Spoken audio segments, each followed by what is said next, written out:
From Toronto, Canada, The Conspiracy Show with Richard Syrett.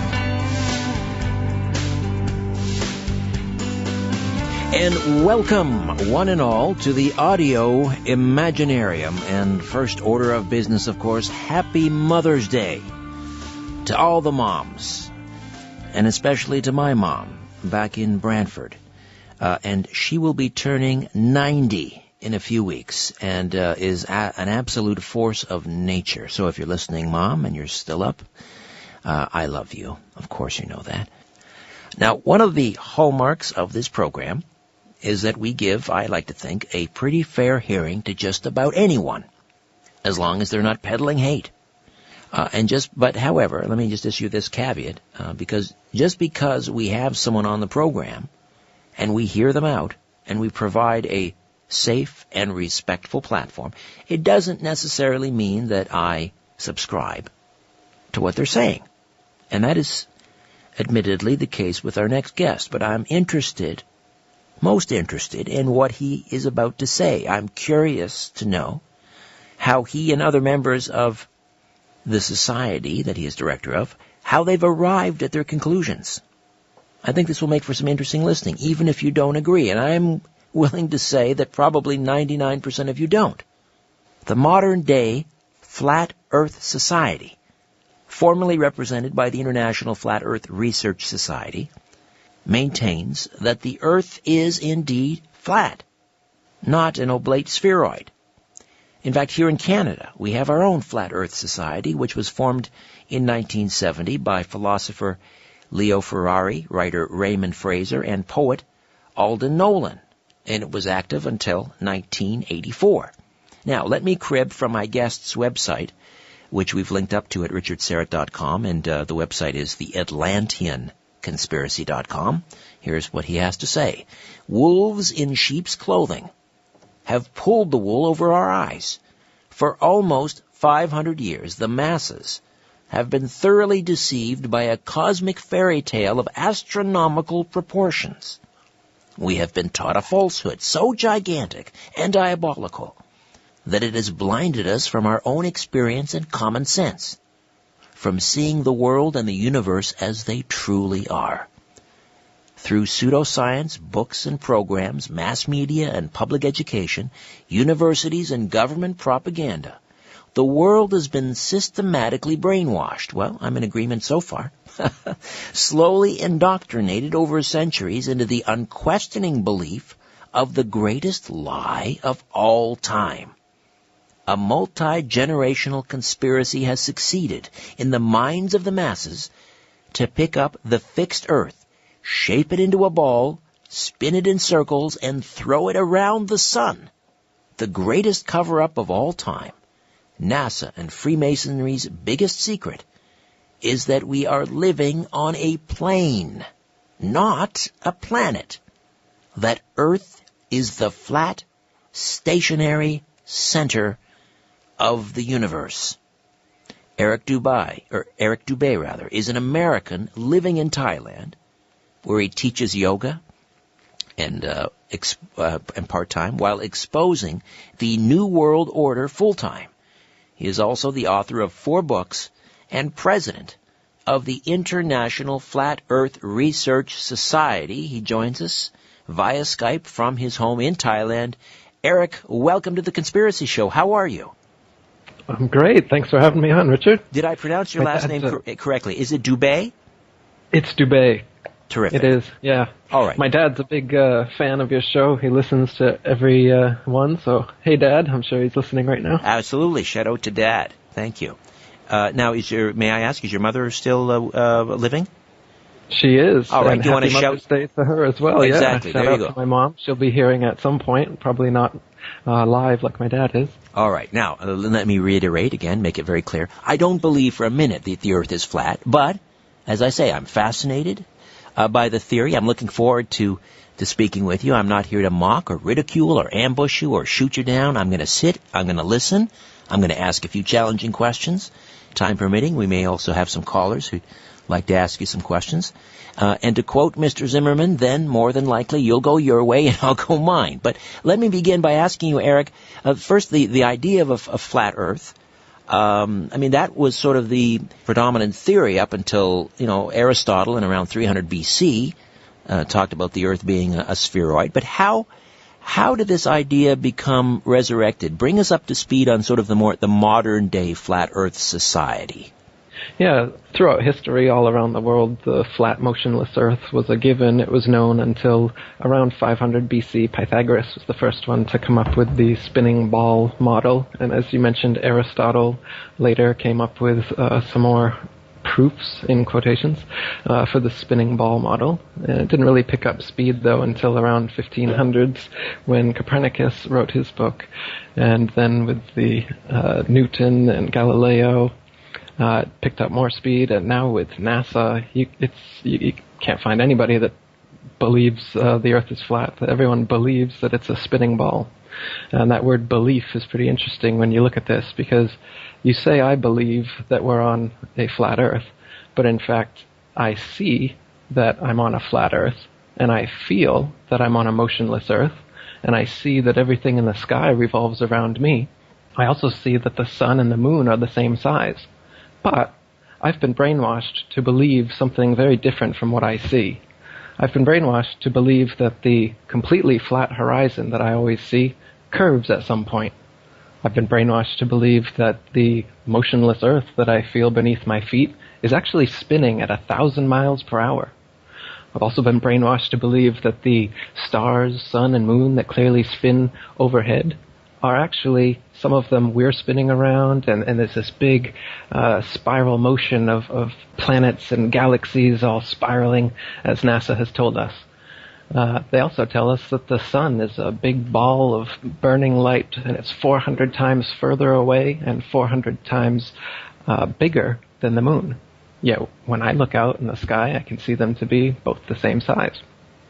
So, in fact, what we believe nowadays is based on something contrary to our common sense and experience, and actually comes from philosophers like Aristotle giving us supposed proofs of a ball Earth, and NASA, Photoshop, CGI divisions giving us fake pictures, making us believe otherwise.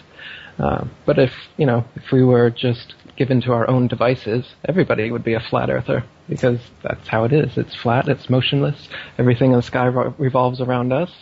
And that common sense perspective actually has been experimentally proven as well, many, many ways. My book has over 200 proofs. There's a book in the 1800s called 100 Proofs the Earth is Not a Globe. That was based on something called the Bedford Level Experiment. Now, we're coming up on a break. What was that, the Bedford Level Experiment? Do you recall? The Bedford Level Experiment was an experiment by Samuel Rowbotham, who was another flat Earth author in the 1800s. And it was basically an experiment to test if the natural physics of water are as they appear to be, that water finds and remains level. And if that's the case, then we couldn't possibly be on a spinning ball Earth, because all the water, the oceans of the Earth would have to be curved. Yet we know that the natural physics of water is to find and remain level. So on the Bedford level there, it's just a really long canal stretch of straight water that you can do different measurements to figure out if there actually is the supposed curvature that they say there is in the Earth. They say the Earth is a 25,000 mile in circumference ball, so using spherical trigonometry, you can figure out the curvature, which figures out to 8 inches per mile when you square the mile.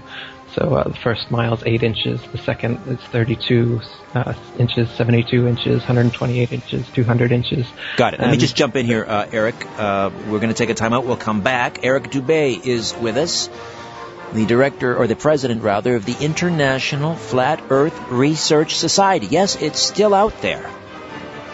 And we'll find out why he insists the Earth is in fact flat. Back with more of The Conspiracy Show. Don't you dare go away.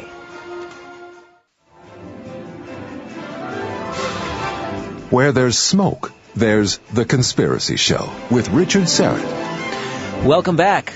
We have a real humdinger of an hour here. Eric Dubay is with us, joining us via Skype from his home in Thailand.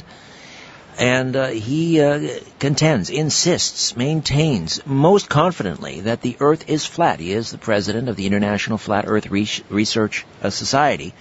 Now, you were talking about the curvature of the Earth. If it's supposedly curving, the curvature is approximately 8 inches per mile. So if it was just 8 inches per mile, it would be a downward straight slope. So you have to use spherical trigonometry. So it's actually 8 inches per mile when you square the mile after that. So there's an exponential drop over time. And you're able to measure, for instance, the Bedford experiment you were talking about was over 6 miles. The Earth should drop 16 feet.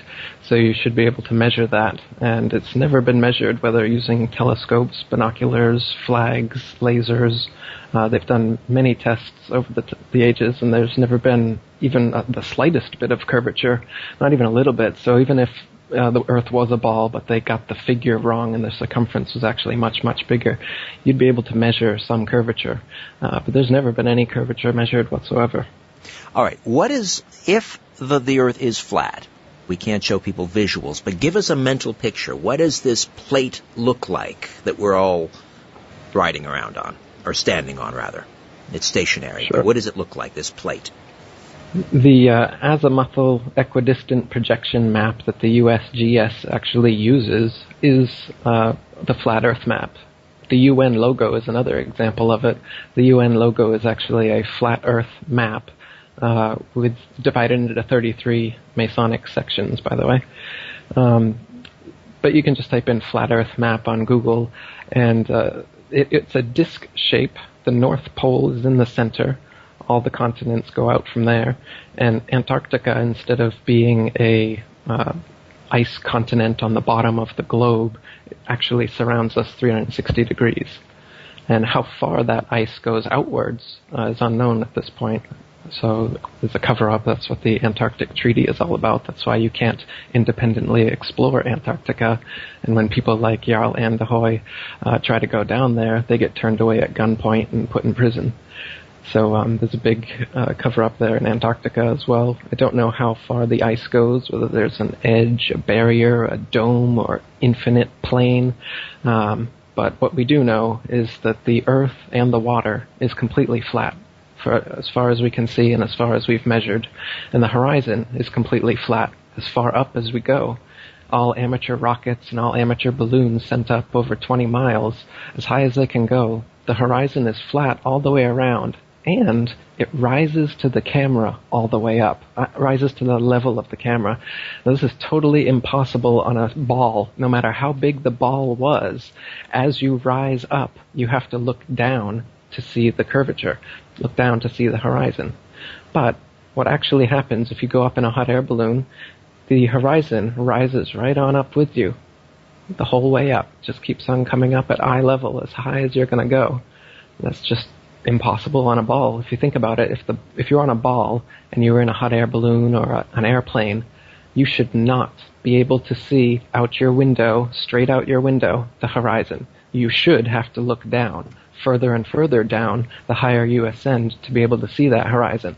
But you'll never look down to the horizon on the Earth. It will always rise up to your level. So that's the horizon proof. There's many other proofs we can get into if you'd like to. Yeah, I don't quite frankly have an answer for that one. I hadn't thought about that, the idea of being in a hot air balloon and having to look down, but being able to look straight ahead and see the horizon. Interesting. However, let me ask you about what has been regarded as one of the strangest objects in the heavens, and that is the moon.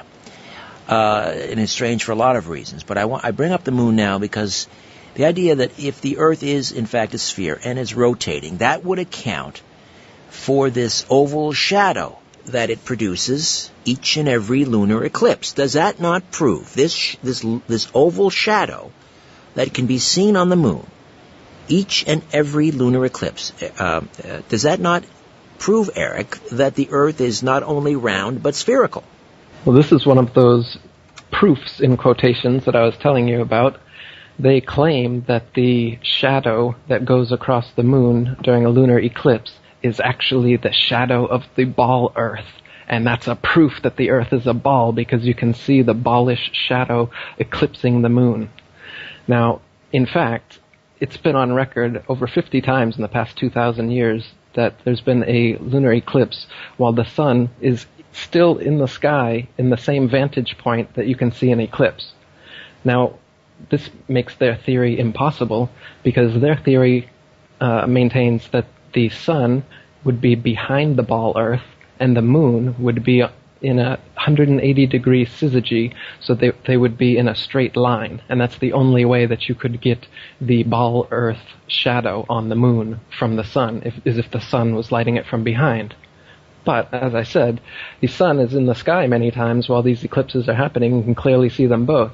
So the angle is not there. It's absolutely impossible that what we're seeing is the shadow of the Earth. And in fact, if you look at ancient astrology, ancient astronomy, you'll find that what does eclipse the moon is called Rahu, R-A-H-U, or the black sun. It's a third celestial body that they don't tell us about that is the same size as the sun and the moon that eclipses them. It's a dark body. And that's what causes eclipses, not the Earth's shadow. Are you referring to, when you mentioned this third celestial body, what some have called Nibiru or Planet X? Interesting. I haven't thought of that idea, whether they go together at all. I haven't looked too deeply into the Planet X Nibiru thing because it's all based on this spinning ball Earth cosmology, and it just seems like, Zecharia Sitchin, his Masonic work on it, it all puts me off the wrong way. It looks like more NASA-style science fiction. So okay. I haven't looked too much into the Planet X Nibiru thing, but I suppose very well could be some sort of crossover in the mythologies. Are there, according to the Flat Earth research, does that then preclude the existence of other spheroid celestial bodies? Does that mean that all planets are flat, or are we the only sort of plate? Right. Well, we're a plane, not a planet. So all they did was add a T to the end, and everybody bought it. But in reality, Earth is the only physical plane, and everything above us is just a light. So there is no spherical terra firma ball planets like Mars, Jupiter, and all these things that NASA presents us with. The moon landing is fake, and it's done here on Earth. The Mars footage is fake, and then done here on Earth. All the CGI images you've ever seen of all these planets, you'll notice that there is no actual footage. Type in real planet footage or something along those lines in YouTube, and you'll not find a single real video of a planet. And when you look at planets through amateur telescopes, they just look like flat, circular disks of light, just like stars. And in fact, for thousands of years, they were called stars. They're called the wandering stars, as they differ from the fixed stars in their relative motions only. The fixed stars stay completely fixed together in their constellations day after day, year after year, millennia after millennia, which is another proof that we're not on a spinning ball going all around the galaxy like they tell us, because Polaris, the North Pole star, stays exactly where it is, right above us, and all the other stars rotate in a dome-like planetarium shape eastward in a 24-hour cycle all around us. And the wandering stars, so-called, because they kind of wander their own unique paths, they're still in a general motion. They do a kind of a spirograph pattern around the sun. So, no, the sun, the moon, the stars, and the wandering stars that are now called planets are just lights. And they light up the night sky. They give us calendrical time. They divide not only the night from the day, but the years and the months, etc. The word month comes from moon month. And it's the cycle is the same with the female cycle as well. So there's a lot of parallels between, as above, so below. That's where astrology comes from as well. When you propagate the spinning ball Earth model, then suddenly astrology, which was an ancient science of consciousness known to our ancestors, suddenly becomes like some stupid superstition, because how could the position of the stars over us have any significance? But if we are the only plane in existence and everything in the heavens truly does revolve around us, then that denotes a special importance to not only Earth, but to humans, the most intelligent of the intelligent designers' designs. If we're just, on the speck of God's fingernail in the corner of the universe, like NASA wants us to believe, then it's a very nihilistic, atheistic kind of view.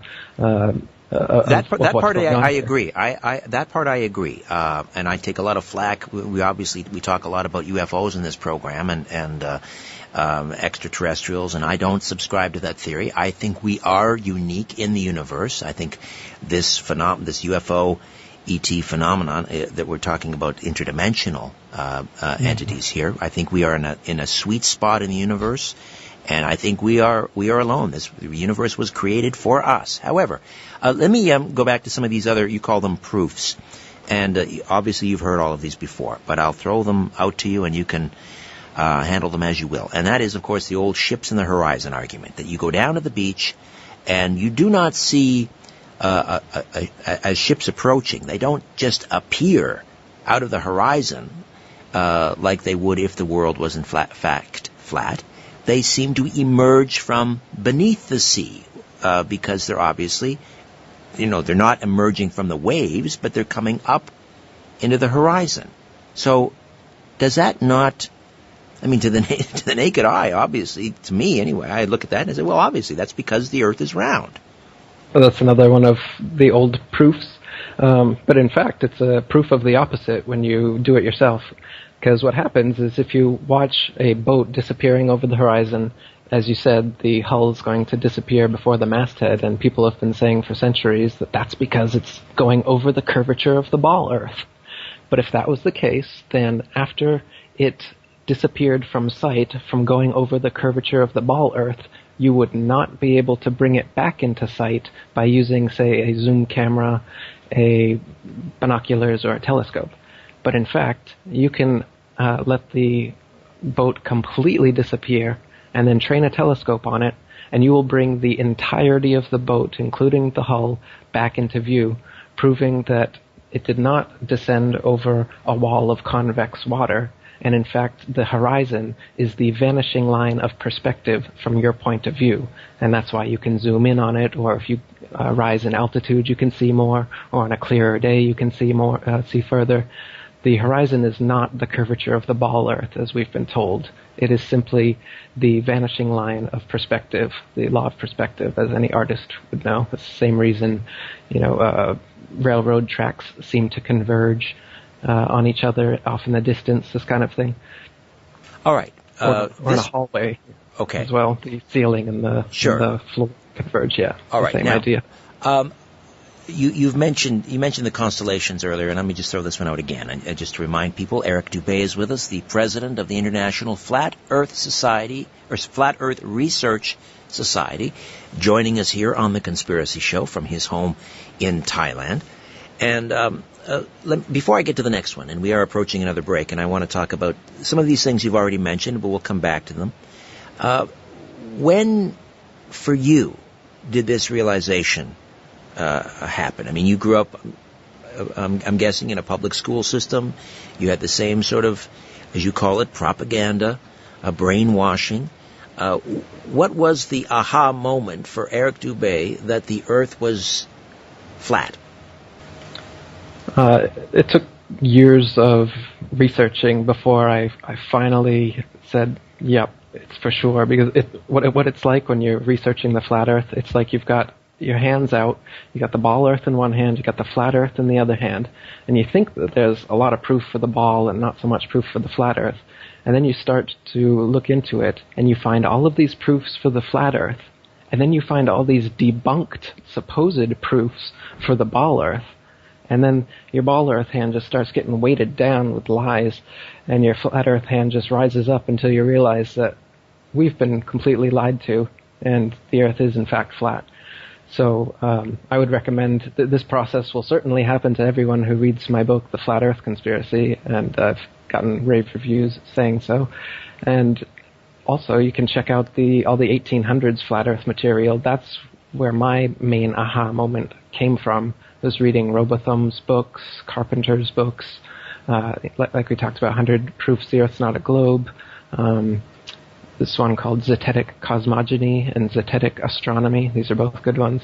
If you come to my International Flat Earth Research Society, it's ifers.boards.net, IFERS. I've got all those books there and many other materials that you can look through. How many members do you have? How many members do you have at the International Flat Earth Research Society? I just restarted it. As you mentioned, the International Flat Earth Research Society was the first Flat Earth Society in the 50s, and then Leo Ferrari's came along in the 70s, and then his is the only one that existed in the form of the Flat Earth Society online. And so I just restarted the International Flat Earth Research Society just a few months ago. So we've got about 500 members and about 800 guests visiting every day at the moment. But any scientists, astronomers that are part of your organization? Yeah, we just had one join. She went to school for astrophysics, and she didn't finish her degree, she said, and she's quite glad now that she started looking into everything. Interesting. All right, Eric, stay put. We'll come back on the other side. The flat Earth. Believe it or not. Come back and listen to some more of my conversation with Eric Dubay right here on The Conspiracy Show. Big Brother is listening, and so are you, to The Conspiracy Show with Richard Syrett. Welcome back. Eric Dubay joining us live from Thailand via Skype, talking about the flat Earth. I was on my lovely bride, the mighty Aphrodite, is in Greece at the moment, and we were on FaceTime at about 5 o'clock this afternoon, and she was getting ready for bed. It was midnight in Greece, so we have time zones. The idea of time zones. Do not Eric, the existence of time zones. How can we have time zones if the Earth is flat? I mean, we should all be seeing the sun. I mean, if the Earth is not rotating on its own axis, then we should all be experiencing, the same daylight at the same time, shouldn't we? The sun is not 93 million miles away, as we're told, nor is the Earth a ball spinning around it. In fact, the Earth is a flat plane, and the sun is a disk that spins over and around the Earth in circles every day. Same with the moon. If you can imagine the yin-yang sign, the Chinese yin-yang symbol is actually a symbol representing the sun and the moon's path over the flat Earth. So imagine the yin-yang spiraling in a circle. The sun, you can't see the sun all over the Earth from every point at all times. And time zones are caused by its motion over the flat Earth, over and around it. So every 15-degree demarcation point around the circle is 1 hour, and it will do this 24 times a day. So time zones are caused by the sun moving over and around the Earth, not by the Earth spinning around the Earth spinning, as they say. All right. Gravity. We have to talk about gravity.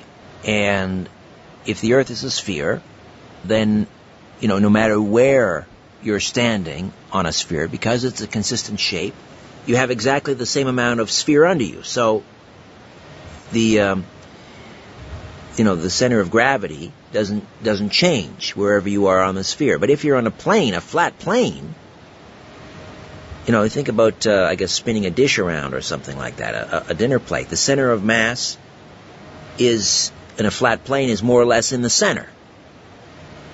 Are we in agreement so far? The center of mass? The center of mass of a flat plane is in its center, more or less. But it's not spinning, though, right? It's stationary. And the mass is distributed all over the Earth. I don't know how much more mass there would be at the very center than in Antarctica or in the continents. So I wouldn't quite say that, no. That's true. If it's not spinning, then the center of gravity would be consistent. Okay. Right. Now, gravity doesn't exist. Gravity is just their catch-all term for what they can't explain. So they say that the reason that the oceans, buildings, and people don't fall off the underside of the ball Earth is because of gravity. It holds us on. They say the reason that you don't feel the 1,000-mile-per-hour spinning atmosphere going eastward all the time is because gravity pulls the atmosphere along with the spinning ball Earth just so perfectly so you don't feel it.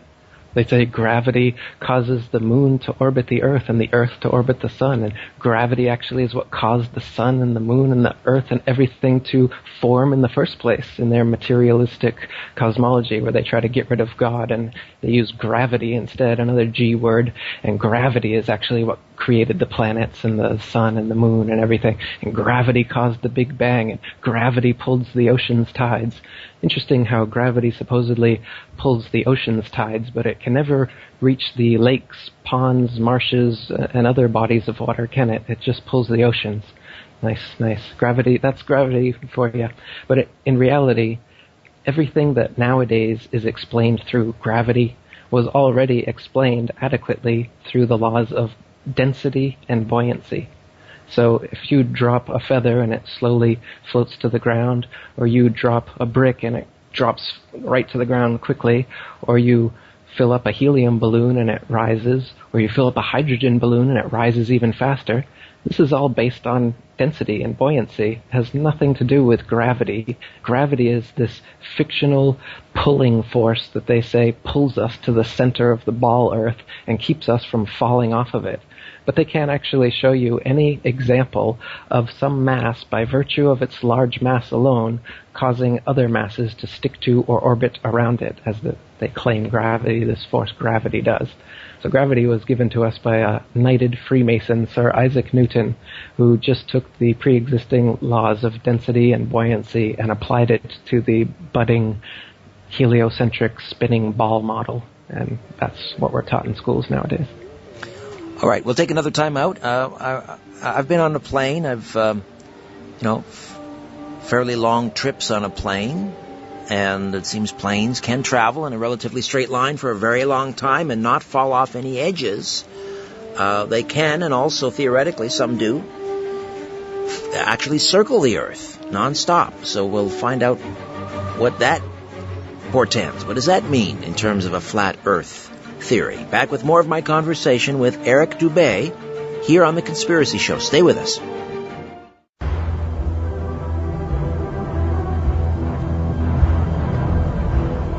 In a democracy, we elect officials so we can sleep at night.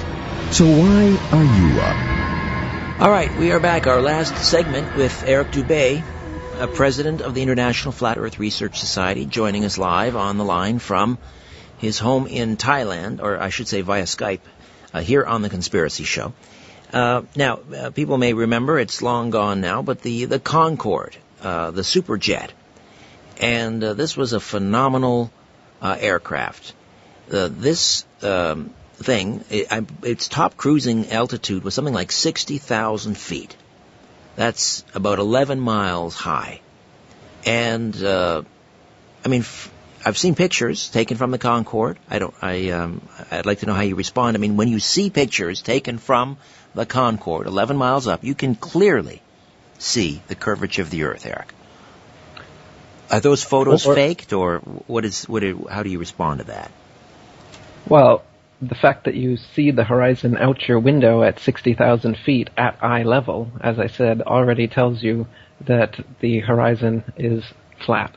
It couldn't possibly be curved and still be out your window at 60,000 feet because you're above it. No matter how big the ball is, they say it's 25,000 miles in circumference. Imagine it was 25 million miles in circumference. If you're 60,000 feet above it and you look straight out your window, you should be looking off into outer space, shouldn't you? But you won't. You'll be looking straight at the horizon.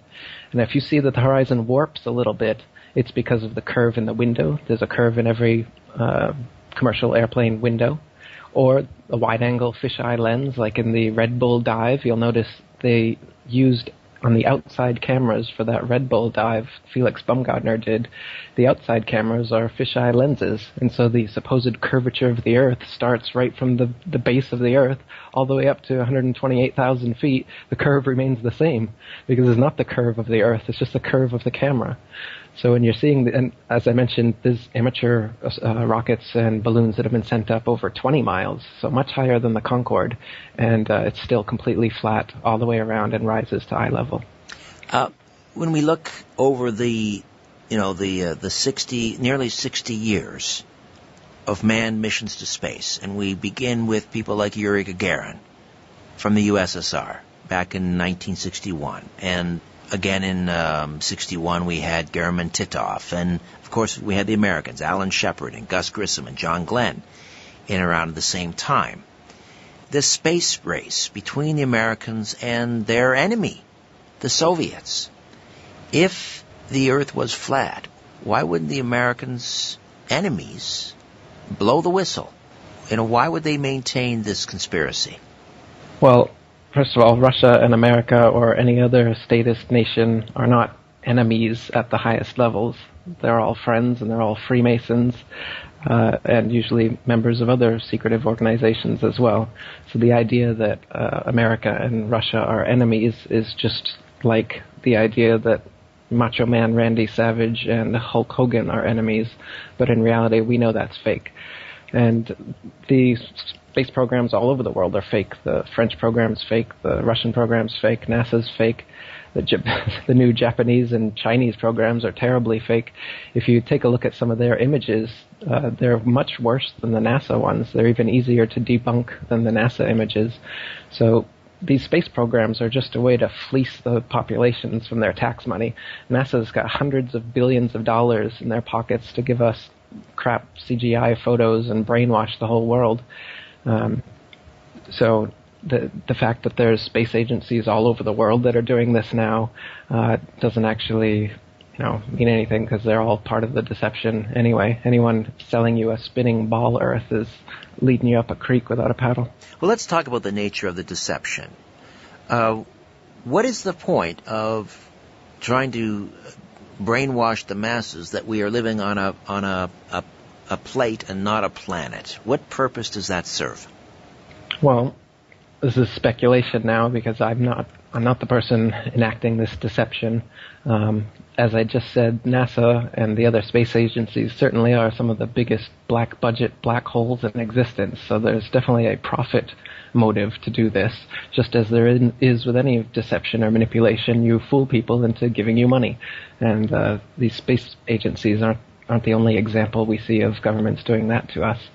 So they're definitely fooling us into giving them money. But beyond that, there's a spiritual nature to this deception, where they're materialists, and they're trying to come up with this whole cosmology, this whole Big Bang idea that can erase God from existence, erase intelligent design, and maintain that just physical matter, gravity, their God, causes a Big Bang sneeze, a creationary explosion, and all this stuff just coalesces together into this perfect Earth and, celestial bodies and everything that we see around us. To me, I don't know what you think, Richard, it's pretty obvious that we're in an intelligently designed system here. I agree with you, 100%. I agree with you. But I don't see how it follows that if you allow for the existence of spheroids in the universe, that takes God out of the equation. God could just as easily... in fact, there was an interesting book written a number of years ago called Who Built the Moon? And I had the co-authors on the program, and they talked about what a remarkable heavenly body the moon is. And the suggestion was that it was built, it was designed, because without it, there would be no... if the Earth or the Moon and the Earth were in exactly the distance that they are apart, there would not be intelligent life on Earth. So it's as if the Moon was designed. And they went off on a theory about perhaps it was time travelers and so forth. But I mean, it was designed. Yes, it was by God, as the universe was. Why can we not have God and spheroids at the same time? Oh, well, I mean, spheroids are just a tiny, tiny part of it, right? The spheroid model is just how they tried to fit in all the phenomena. But nowadays we've got the Big Bang, evolution, dinosaurs. They've built this whole thing up so that people think that we're coming from nothing. Everything came from nothing. And so there is no spiritual layer to existence. There is no God. Everything is material. Everything is physical.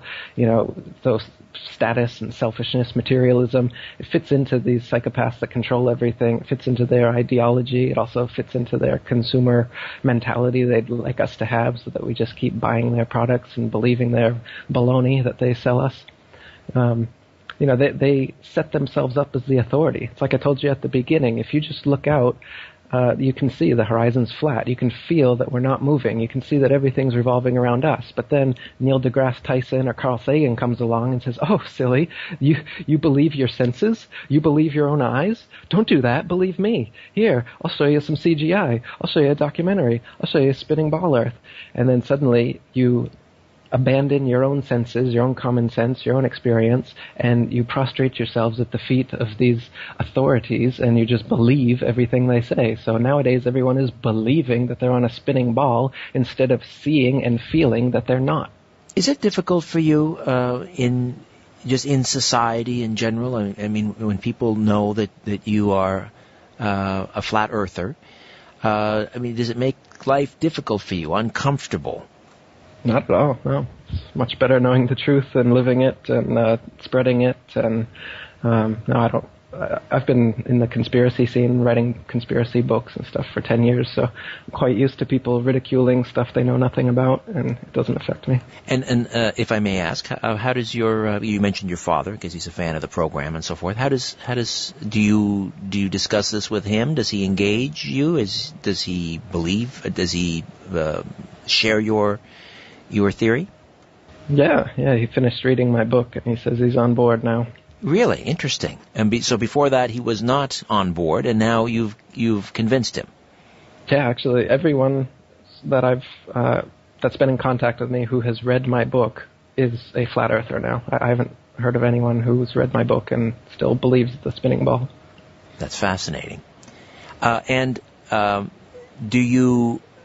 Do you, if I can use the term, do you proselytize? I mean, do you go out and try and convince other people, or do you simply allow them to come to you and ask you about it? Sure, all of the above. I make a lot of YouTube videos. I have some blogs and websites, books. I go on forums. I have my own forum. Yeah, I've definitely been proselytizing this and other conspiracy truths for a long time. Have you offered to debate, let's say, a non-flat earther, let's say at some academic institution, an astronomer, an astrophysicist? Have you ever offered to debate any of these individuals, and have they ever accepted? No, but I would be interested, especially some of the bigger NASA names like Neil deGrasse Tyson. I'd love to debate him. And you're confident that you would emerge victorious? Sure. There's not even a shadow of a doubt in your mind that the Earth is flat? No, I researched it long enough to make sure that I was correct. It's fascinating. And still researching it now today. I don't have answers for everything. Like I told you, what's beyond the Antarctic ice and stuff, I don't know. There's still mysteries to it. But as far as whether the Earth is spinning or a ball, no, it's absolutely not. What about, I mentioned the transit, these long flights. Airplanes can now circumnavigate the globe, they would say, as one of the proofs that we are not living on a flat Earth. That you can fly around the Earth nonstop. Right. But you can fly around a flat plane as well. And so all these people from Magellan up to current plane circumnavigations are just going east to west around the flat Earth. They're not going under the supposed ball under Antarctica. There are no routes that go straight over Antarctica, as there should be, such as Australia to South America and some other routes like this. The straightest line path, if we are on a spinning ball Earth, is to go straight across Antarctica. But they never do that. They take the long route around. And when you ask them, why do you take the long route around instead of just going straight, they say, it's too cold. The planes can't handle it. But of course, this doesn't make much sense when they're supposedly out there in outer space and have gone to the moon where it's much colder and much hotter, and they have the technology to do that. So why can't they just go straight across Antarctica with these flights? They never do. So circumnavigation is only east to west, and that's possible on a plane as well as a globe. So this supposed proof doesn't actually prove one way or the other, because it's possible on both. You mentioned that the United Nations flag is, in fact, a depiction of a flat Earth. So what are they trying to tell us? They're trying to clue us in? Are they teasing us? Why would they do that? Well, it's not only is it a flat Earth map, but it's divided like a bullseye target into 33 sections. And, Freemasonry has 33 degrees. Right. So, and it's also blue, like the first 3 blue degrees of masonry. So to me, the flag, the logo, is like a big nudge, nudge, wink, wink for the Freemasons of the world. It's the biggest and oldest secret society in existence with over 5 million members worldwide, and they're the ones who are behind this spinning ball deception from the get-go. So it's kind of a way for them, just like all the symbology they use in Hollywood and elsewhere, it's a way for them to communicate to each other, like, hey, we know what's going on. Meanwhile, the sheeple public can look at that and really not even pay attention whatsoever and have no idea what's going on. And it gives you this symbolic control over humanity because you know the symbolism, the right brain kind of information, and everyone else is locked in their left brain prisons where they can't read the symbolism and see what you're talking about. Ancient society, ancient languages were all symbolic. Hieroglyphics, cuneiform, Sure. they were all based on symbols. And so the people who were using those languages were much more right-brained. They're much more right-brained. Well, actually, they're probably even nowadays we're overly left-brained if you look at a CAT scan. I think that's absolutely true. Eric, I wish we had more time. Perhaps we can, maybe I can arrange for a debate on this program. If you'd be good for that, and I'm sure you would be. Eric, a real pleasure meeting you. Thank you. Leave us with a website again. Yeah, it's AtlanteanConspiracy.com. A pleasure to meet you, and thanks for sharing. Thank you. It's good talking to you. You too, likewise. Eric Dubay, President of the International Flat Earth Research Society. Fascinating. My website, RichardSyrett.com. Say hello on Twitter @RichardSyrett. And as always, wherever it leads, follow the truth.